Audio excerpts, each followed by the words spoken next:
But what about the fact of actually supplying plutonium reactors to Pakistan, supplying ballistic and cruise missiles, and repeatedly at the UN Security Council blocking moves against Jamaat-ud-Dawa and Hafiz Saeed? Well, Pakistan's their ally.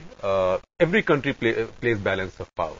The problem with us is we've got triangulated by two sides. The Chinese balance us with Pakistan, which is a lesser power than us. The Pakistanis balance us with China, which is a bigger power than us. Right. So it's for us now in our diplomacy and our sort of political thinking to find a way out of this triangulation.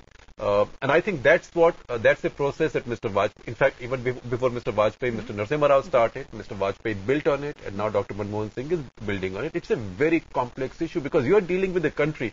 In fact, just to take up on the argument that we had just a couple of minutes back. Right. What is China's ideology? In fact, I was just thinking that maybe it's a kind of ruthless pragmatism. No, it's right-wing Lohiaism. Right-wing Lohiaism. That's probably making Prabir Purkayastha squirm. But there's one point of agreement between you and Shekhar Gupta, Prabir Purkayastha, which is that you two believe that China is a bogey that is unnecessarily raised in India, that India does not have anything to fear from China, or at least ostensibly anything to fear, and that there are vested interests that keep alive the China threat.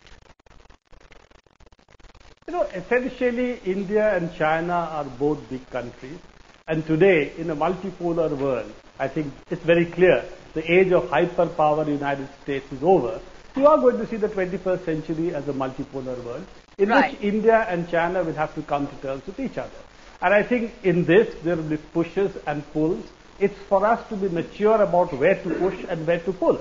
But there's no way that India should take on a position of complete opposition to China and see itself as its complete opponent. I think you have to go a certain distance to make... but we can't go as far as the CPM though. We can't become as supportive of China as the CPM.